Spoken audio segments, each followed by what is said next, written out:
Sophie Dillman. Hello. Oh, thanks for joining me on Tea with Thanks Jules. for having me. I am very excited to have you. You are on Home and Away. Yes. You're Ziggy on Home and Away. But we will definitely get to that and talk more about Ziggy. So take me back to how you grew up, where you grew up, and how this all came to be. I am a Queenslander, born and bred. I was born in Brisbane, in the western suburbs. I went to the same school, St Aidan's, for 12 years. Best 12 years of my life. Oh, that's St nice. Aidan's was so much fun, and all of my girlfriends from there are still my closest girlfriends. Yeah, we didn't have any drama. I think it's because we were all rowers. We didn't really have the energy to spread rumours or bitch or anything because we were so exhausted. We used to train 10 sessions a week. Wow. All I thought about was rowing. All I did was think about training and how I was going to get fit and how I was going to get faster and stronger. And all I wanted to be was the strongest and be able to leg press more than anyone. And so you did that at school, and everyone was... Yep, was kind of in the same boat, so to speak. Yes, actually, and all the girls that I rode with are still my closest friends. But yeah, so I did that, and then I always loved acting.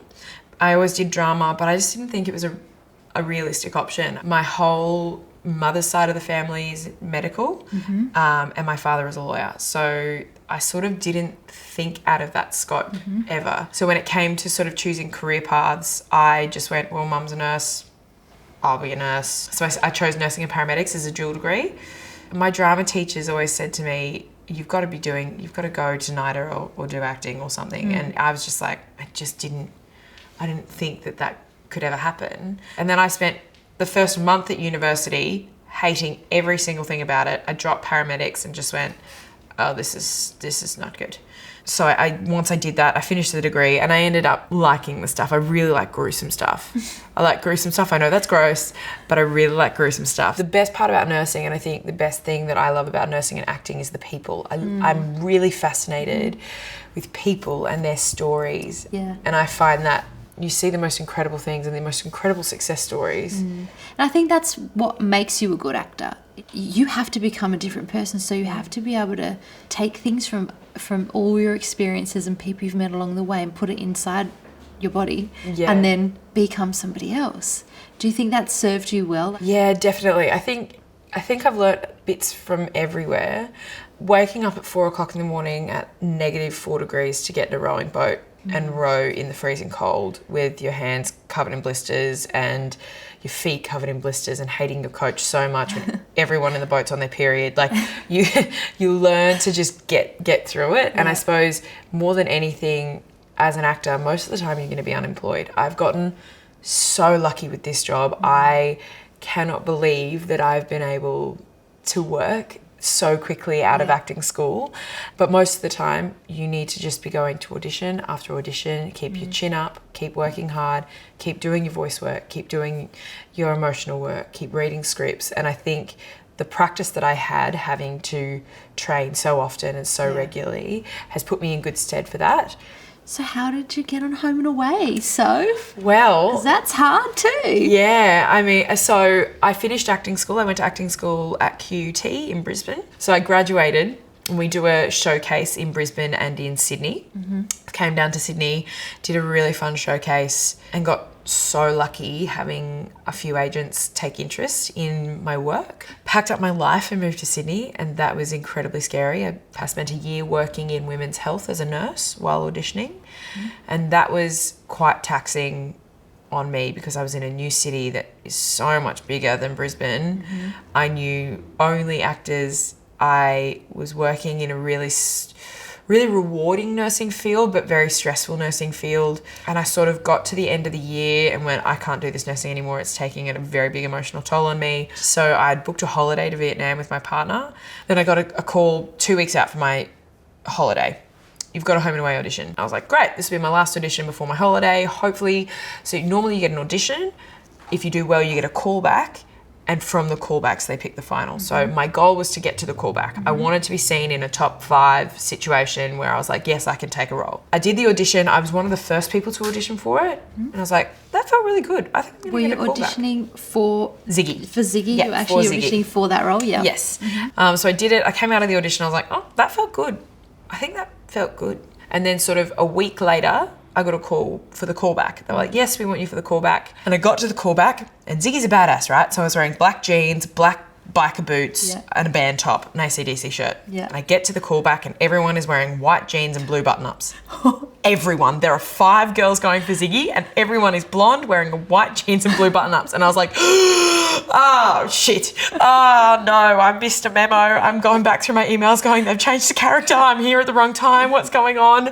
No, this is just what everyone decided. And I was like, okay, Sophie, hold your own. You can do this. It's fine. And I go in and we meet the love interest that we play, Jackson. This scene was I had to run in and dive into a bathroom stall, toilet door, because I'm being chased by my father. He's in the bathroom. I kiss him to say thank you for hiding me. And then I go. So I go in, I kiss him, do the scene. Everyone's laughing. I was like, great. There's like a million people. Everyone important in Channel 7 isn't there. And I do it. And I walk out and then and everyone's done it. And I go, oh, how funny was it when you kiss him? And they're like, we didn't kiss him. I was like, what? So what? They're like, well, you can't do that. And I was like, oh, no, I didn't either. What are you talking? Damn it. Shit. Great. I've really screwed it now. We finished the day and I was like, I'm happy with that day. I'm happy with the day. And a friend of mine who worked there rang me that afternoon at the casting office, was like, how do you think you went? And I was like, yeah, look, I think I did all right. I'm really happy with my stuff. And she was like, good. And she saw me on the Sunday morning and we were just talking. She was like, what's your work week going to be like? And I was like, well, I'm going to Vietnam on Wednesday. And she's like, what? Well, I go to Vietnam on Wednesday. And she's like, do you have travel insurance? I was like, no, I'm an out-of-work actress. Why would I have travel insurance? And she's like, good. And then Monday morning, I'd started a new nursing job and I'd just come out of surgery where someone had thrown up on me. And I was in my scrubs in the change room. Someone's thrown up on me. I missed a call from my agent. And I was like, great, this is going to be the phone call of them telling me that I didn't get the job while I'm covered in vomit. And I rang them back. I'm in the change room and Carol was like, we just want you to know you're on speakerphone in the office and you got the job on Home and Away. And I just went, fuck off. All of the surgeons in the theatre were like, we can hear you. In my head, I was like, doesn't matter, I'm never coming back. I quit. It was the most surreal feeling. Oh my God. Ever. Epic tale. I just walked out going, I can't believe this is happening to me. That's amazing. So I couldn't go to Vietnam. Still haven't been to Vietnam. Shame. That's okay. That's okay. You know what? You win some, you lose some. Exactly. But what a weird job you have, Sophie. Yeah, it is quite bizarre. No offense. When I think about it, all the things that Ziggy, the character, has gone through that you have to do and act out and convince everyone that that's happened to her. But then you've got Jackson, who is your on-screen, well, now husband, because you just got married on the show. Yes.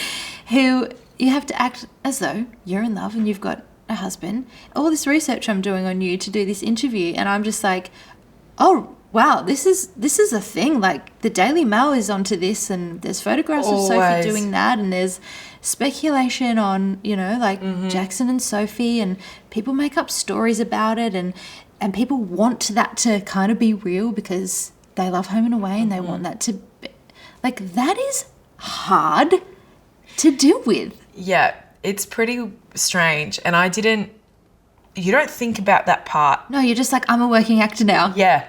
Home and Away is a different beast, I guess, because there's so many incredible fans that love the show so much, which means there's so much hype around everything.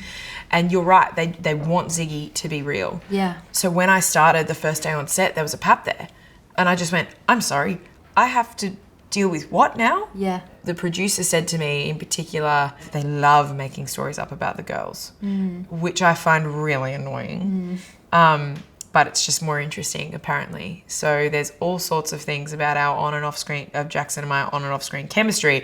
That is something that I'm not sure how to handle yet. I just am blissfully unaware. I don't read them. Yeah. After the first bad comment that I got about my body on an article, I was so scared the first time a Daily Mail article came out about me. And then the first comment I read that was awful, I just went, nah, I'm not reading them anymore. Yeah. I told my parents not to tell me if they read them because they read everything. Yeah. If you don't want to know, don't read them because I'm not going to read them because it's not true. So that's your way around it. I was going to ask you, what's your way to deal with it? Just get on with your life. That's, I suppose, a real test of anyone in the industry. that there's going to be articles and there's going to be comments, and there are going to be people that don't like you, and there are going to be people that do like you or like you too much, or and you just have to you have to know your truth, know who you are, and just keep pushing. Yep. And just draw a line in your own heart to protect yourself. Yeah. When you go onto a show like Home and Away, it's set on a beach. At Palm Beach in Sydney, Summer Bay, sorry. Yeah. Summer Bay. Don't mix that up. I apologise. Was that a thought in your mind, like, it's set on a beach, maybe I'm going to have to get in a bikini at some point? Yeah, it's the scariest thing still to this day that I do. I hate being in a bikini. Right. It petrifies me. The first day I had to do it, I was physically shaking, and I was walking out of the ocean, and the cameraman was there and the paparazzi was there, and I just went, I can't. This is just going to be on national television. Yeah. This is going to be all over the world. People are going to watch this. And I don't even think I owned a bikini at the time. It was pretty hard, but you get used to it. Yeah. I'm not out of the woods yet, but I have to do it so regularly because my character is a surfer. And that I think that helps me. Ziggy as a character is not self-conscious about her body. Right. She owns everything that she is. She loves herself. So I can't play any of the insecurity. And I think that helps. Yeah, because to me, you're absolutely stunning, Sophie. It's ridiculous. You really are. But to me, when I see you at the gym, you're sweating it out, all I think is, oh my gosh, she is the strongest, fittest person or girl that I know. Absolutely, hands down. But I know that you're a regular person who's happens to be on one of the most popular shows on television that has to get in a bikini. So the regular person inside of you is like, everyone has insecurity. Everyone.